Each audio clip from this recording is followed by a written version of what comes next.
जब से 3 तलाक आया तब से इस तरीके के जो तालिबानी थे, जो हमारे भारत में तालिबानी रहते हैं, वो सक्रिय हुए। किसी के अधिकारों का हनन ना हो जाए, वहाँ पर महिलाओं के दर्द को समझ पा रहा है क्या कोई?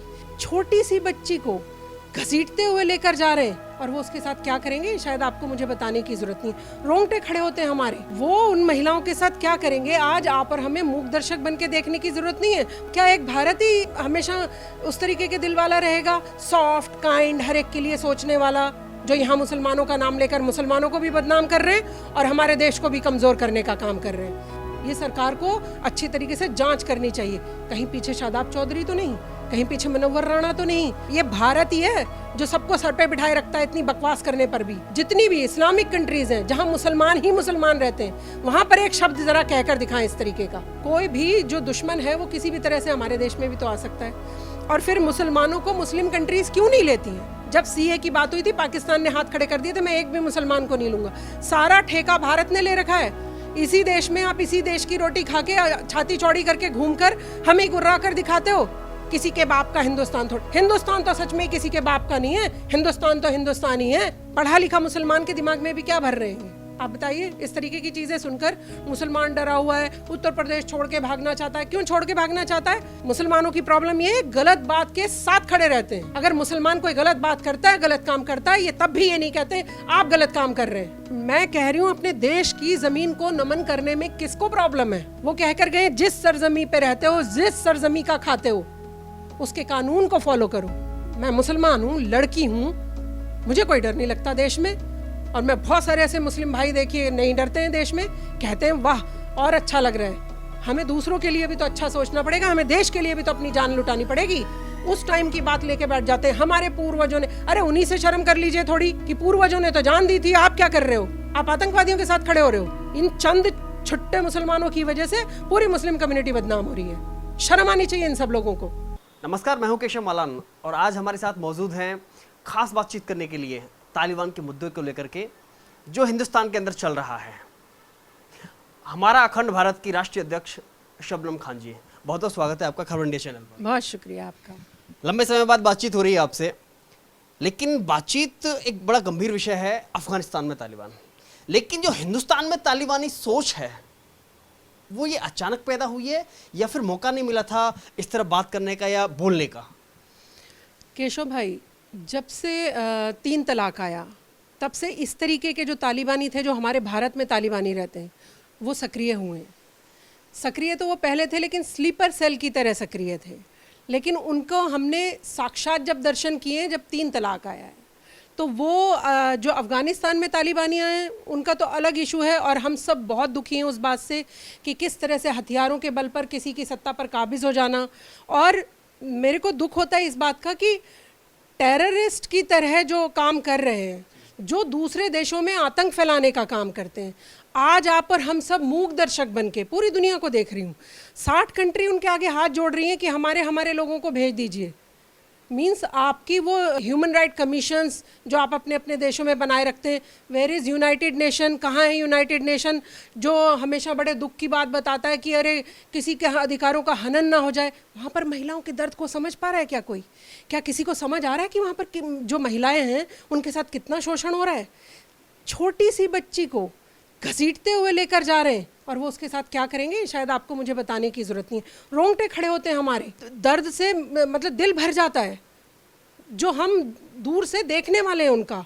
तो जो इन सब चीज़ों पर राज करने गए हैं वो उन महिलाओं के साथ क्या करेंगे आज आप और हमें मूक दर्शक बन के देखने की ज़रूरत नहीं है। भारत ने यूनाइटेड नेशन में उठाया है मुद्दा। क्या एक भारत ही हमेशा उस तरीके के दिल वाला रहेगा, सॉफ्ट काइंड, हर एक के लिए सोचने वाला, हर एक के लिए स्टैंड लेने वाला? बाकी सारी कंट्रीज़ क्या करेंगी? तो मैं बोल रही हूँ कि आज जो हमारे देश में ये जो छुपे हुए हैं ना गद्दार, ये जब बाहर आ रहे हैं, इनके जो मुंह दिखाई दे रहे हैं, तो सरकार को इनके फन कुचलने होंगे। सरकार को इनको कानूनन सज़ा देनी पड़ेगी। आप खुलेआम कैसे हमारे भारत देश में आप खुलेआम कैसे किसी टेररिस्ट का स्वागत कर सकते हैं? आप कैसे किसी टेररिस्ट का हमदर्दी जता के उसका साथ देने के लिए खड़े हो सकते हैं? और मैं देख रही हूँ कि पहले एक, फिर 2, फिर अब कई सारे इकट्ठे हो गए। तो इन सब का फन कुचलना पड़ेगा। वो सरकार को हमारे कानून के माध्यम से, मैं कह रही हूँ, अरेस्ट करिए ऐसे लोगों को, संपत्ति कुर्क करिए ऐसे लोगों की। लेकिन हिंदुस्तान के मुस्लिम नेता शादाब चौधरी ट्वीट करते हैं और कहते हैं जिस तरह से तालिबान ने शांति तरीके से वहाँ पे सत्ता का हस्तांतरण जो हुआ है, हम उसके लिए बधाई देते हैं और उम्मीद है कि वो वहाँ की जनता के लिए काम करेंगे। केशव भाई, उनको वहीं भेज दिया जाए फिर।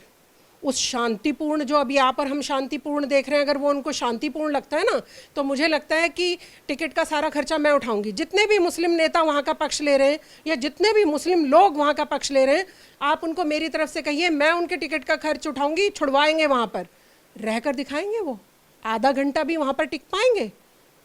भून डालेंगे तालिबानी उनको, जो यहाँ मुसलमानों का नाम लेकर मुसलमानों को भी बदनाम कर रहे हैं और हमारे देश को भी कमज़ोर करने का काम कर रहे हैं।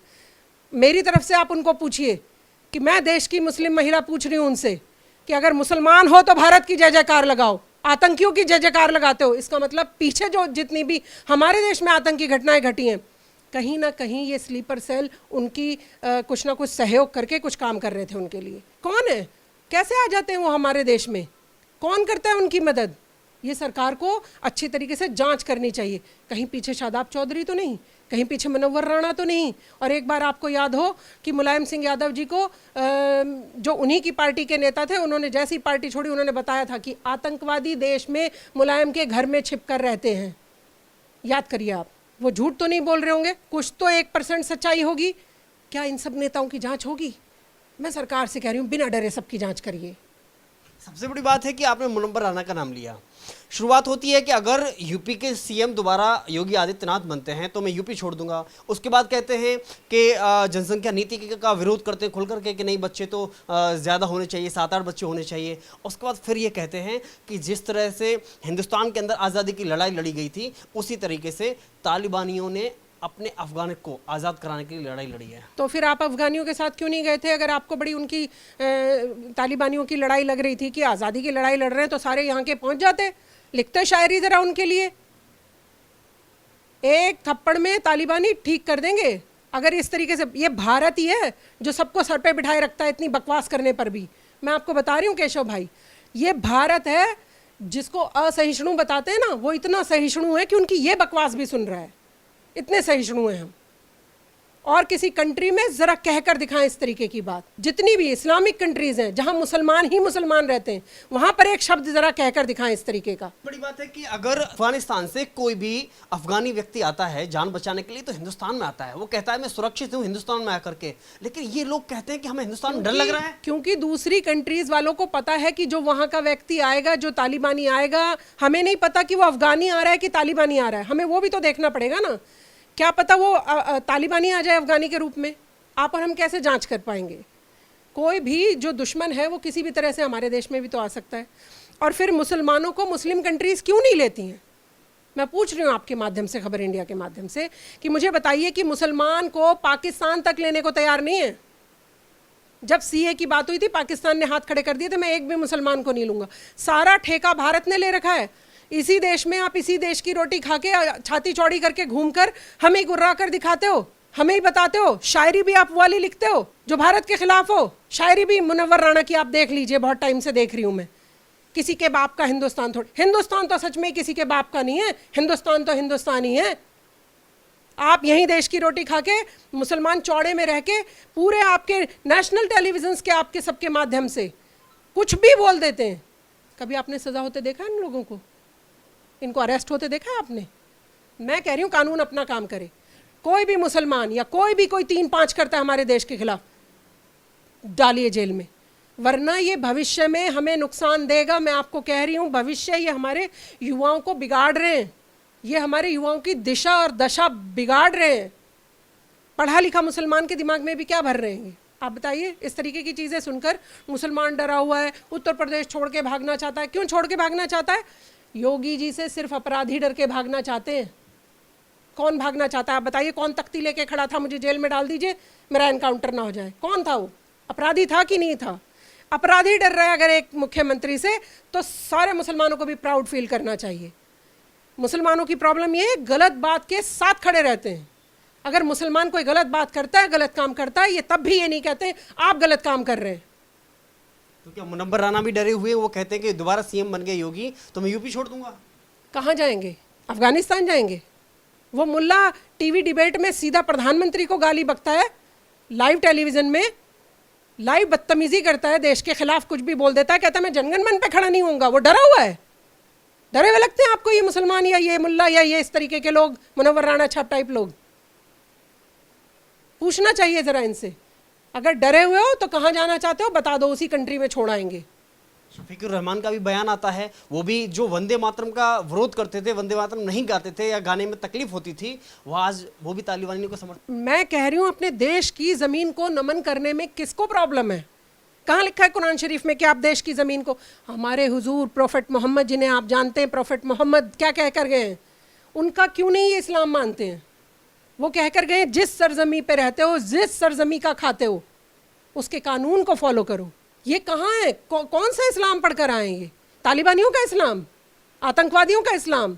आज मुसलमानों ने जो इस्लामिक अपना वो पैरामीटर बनाया है ना, वो आतंकवाद के ऊपर ढर्रे पर चला रहे हैं अपना। आज वो जो हमारे कुरान शरीफ की बातें थी, मुझे तो नहीं लगता कि एक भी बात कोई बोलता नजर आता है। तो क्या मुनव्वर राना को डर लग रहा है कि अगर दोबारा सीएम योगी बन जाते हैं तो कहीं एनकाउंटर ना हो जाए? नहीं, तो उनको श्रेणी में क्या वो अपराधी हैं? पूछिए उनसे।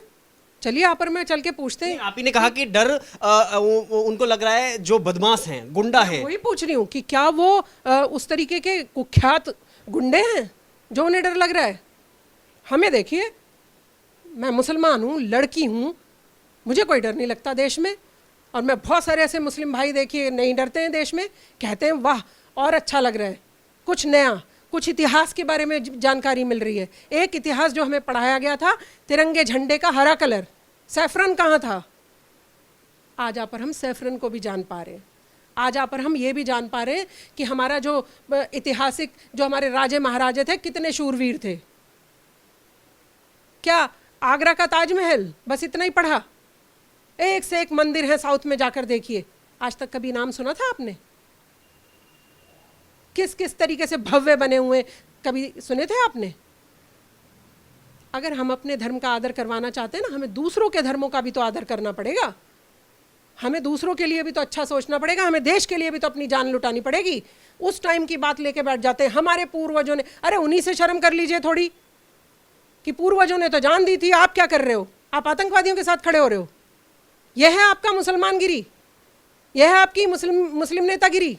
मुसलमानों को भटकाना, गलत राह पर लेकर जाना, युवाओं को गलत शिक्षा देना, यह है मुस्लिमगिरी।